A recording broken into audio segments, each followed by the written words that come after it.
Hey everyone, welcome back to my space. This is the space of imaginary axes. जैसे कि हर बार की तरह मैं यहाँ पे आईटी जेईई से रिलेटेड एडवांस की सारी सवाल का जवाब दे रहा हूँ। ये भी एडवांस 17 में पूछे गए ये सवाल है। बस वही सीक्वल को फॉलो करते हुए मैंने आज अर्थमेटिक प्रोग्रेशन की सवाल लिया हुआ और इस सवाल से सीखेंगे कि हम लोग क्या क्या इस सवाल को करने के लिए क्या कंसेप्ट की जानकारी होनी चाहिए। अगर हम कंसेप्ट कॉर्नर पे देखें, कंसेप्ट कॉर्नर पे तो क्या मिलती है इसके बारे में, क्या पता होना चाहिए इस सवाल से रिलेटेड।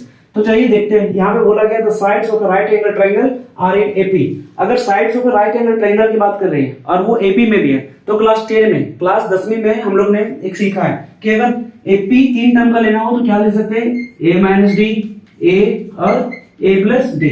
उसके बेसिस से ये पहला कंसेप्ट कॉर्नर 10वीं में भी पढ़ा है, 11वीं में भी पढ़ा है, तो ये सब चीज का जानकारी होनी ही चाहिए। Next, if the area of a triangle equal to 24, और हम लोग को ये भी मालूम है area of triangle half into base into height. Normally ये तो मालूम होना ही चाहिए, half into base into height. ये तो 6वीं क्लास के बच्चे भी बता देते हैं, half into base into height. Then what is the length of the smallest side. Smallest side बोले तो स्मॉलेस्ट साइड का लेंथ क्या है वो फाइंड करना है। मतलब मसला हमसे जो पूछा गया है सब कुछ यहाँ पे दिया गया है। बस ये एडवांस में अगर ये क्वेश्चन पूछा गया है तो मतलब समझिए कि आपसे सिर्फ बच्चों को जिस तरह से चॉकलेट देकर फुसलाया जाता है ना, ठीक ऐसे एडवांस नहीं किया है। मतलब आओ नंबर लेके जाओ, मतलब मुफ्त में नंबर बांट रहे थे 2017 में। तो कुछ ऐसे ही हमारे सामने एक सवाल रखा गया, उसके बेसिस पे हम लोग देखेंगे कि क्या होता है इसका सॉल्यूशन। चलिए एक राइट एंगल ट्रायंगल ड्रॉ करते हैं। सबसे पहला काम राइट एंगल ट्रायंगल का बात करते हैं। जैसे राइट एंगल ट्रायंगल का नाम आता है वहां पे एक साइंटिस्ट पाइथागोरस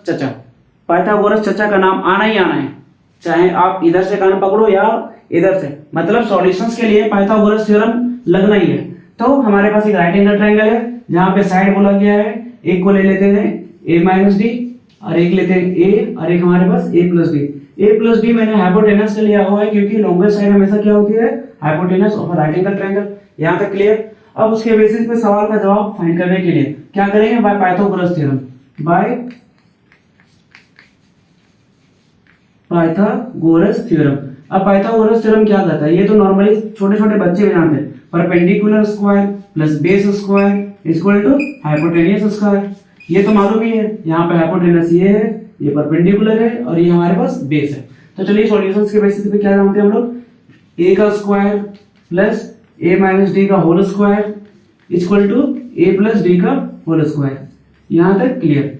अब a स्क्वायर ही रहेगा, a माइनस डी का whole square a square plus d square minus 2ad equal to a plus d का whole square a square plus d square plus 2ad। अब देखते हैं यहाँ पे क्या क्या कैंसिल आउट होता है। नॉर्मली अगर हम लोग देखें तो क्या यहाँ से एक डी चला जा रहा है, एक यहाँ से डी जा रहा है, एक यहाँ से a स्क्वायर, एक यहाँ से a स्क्वायर। बचा क्या लेफ्ट हैंड साइड में, a square minus 2ad। Right side जाएगा क्या, राइट साइड में हमारे पास बचा 2ad और इधर से ये 4ad। अब इतना करते हुए हम लोग क्या करेंगे, a का वैल्यू फाइंड करेंगे। क्या हो जाएगा, a equal to 4d, a equal to 4d। अब हमारे पास मसला है दो वेरिएबल में से एक वेरिएबल तो फाइंड कर लेंगे। जो भी हमारे पास टर्म दिया गया है, इस टर्म में से दो वेरिएबल दिख रहा है a और d, उसमें से ये वैल्यू प्लेस करते हैं हमारे पास एक वेरिएबल में आंसर आएगा। और सेकंड हमारे पास दिया गया राइट एंगल ट्रायंगल का एरिया भी दिया हुआ है, तो उसके बेसिस पे d भी निकल जाएगा। चलिए बात करते हैं आगे। तो साइड्स क्या हो जाएगा हमारे पास, देखते हैं। पहला जो साइड है हमारे पास a, दूसरा या फिर a माइनस डी और a है और a प्लस डी। उसके बेसिस पे a के जगह पे हम लोग पुट करेंगे 4d माइनस डी, सबसे छोटा साइड। फिर ये हमारे पास 4d as it is 4d plus D, और ये हमारे पास बड़ा वाला साइड यहाँ पे हो जाएगा 3d 4d और ये हमारे पास 5d। अगर ध्यान से देखें तो पाइथागोरस के बेसिस पे 3 4 5 ये पाइथागोरस ट्रिपलेट में पढ़े हुए थे, उसके बेसिस पे यहाँ पे कुछ अलग ही वैल्यू आ रहे हैं। अब देखते हैं इसका सॉल्यूशन आगे।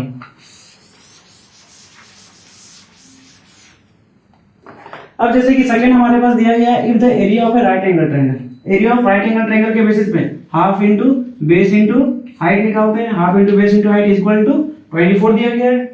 चलिए देखते हैं बेस हमारे पास क्या है। अगर नॉर्मली देखें तो बेस हमारे पास a माइनस डी, जहां से हम लोग 3d ले लेंगे।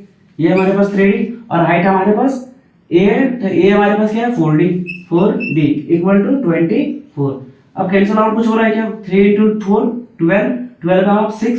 चलिए देखते हैं, ये हमारे पास डी स्क्वायर और ये हमारे पास 6 उधर जाएगा, क्या हो जाएगा 24 डिवाइडेड बाय 6 4 और यहाँ से हमारे पास डी का वैल्यू क्या आ रहा होगा +-2 प्लस और -2 लेकिन हम लोग डी का वैल्यू क्या लेंगे डी इक्वल टू 2 लेंगे क्योंकि डी का वैल्यू -2 लेते ही डी का -2 लेते हुए हो सकता है कि साइड्स आपके पास नेगेटिव में आए जो कि इम्पॉसिबल है।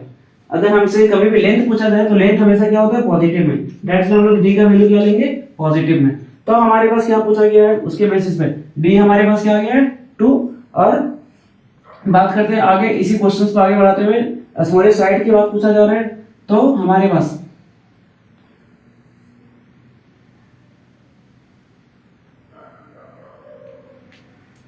यहां तक ठीक है,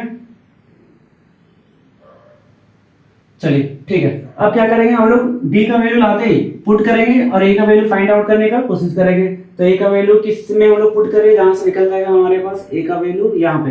अगर ए का वैल्यू यहाँ पुट डी का वैल्यू यहाँ पुट करते ही ए निकल जाएगा क्या, तो यहाँ पे हम लोग देखेंगे ए इक्वल टू 4d है और डी का वैल्यू हमारे पास आया है 2, तो ए इक्वल टू कितना हो जाएगा 4 × 2 इक्वल टू 8। ए का वैल्यू हमारे पास क्या आ गया 8। अब 8 आने के क्रम में हमसे पूछा गया है कि स्मॉलेस्ट साइड, यहाँ पे क्वेश्चन में क्या बोला गया है find the length of smallest side. Smallest side हमारे पास क्या है a - d और a - d क्या होता है हमारे पास a का वैल्यू हमारे पास 8 है और d का वैल्यू हमारे पास 2 है।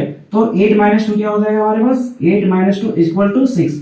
तो उस AP का जो हमारे पास साइड्स ऑफ ट्रायंगल दिया गया है उसमें से सबसे छोटा जो साइड होगा वो हमारे पास 6 होगा, उसके बाद हमारे पास 8 होगा, उसके बाद हमारे पास 10 होगा। ये क्या सीक्वेंस हमारे पास AP में ही है a - d a जिसका वैल्यू 8 है और a + d। हमारे पास अगर सीक्वेंस अगर हमसे AP का सीक्वेंस पूछता तो 6 8 10 होता, लेकिन smallest side of the right angle triangle पूछा गया है तो हमारे पास a का वैल्यू a - d का वैल्यू 6 आ रहा है।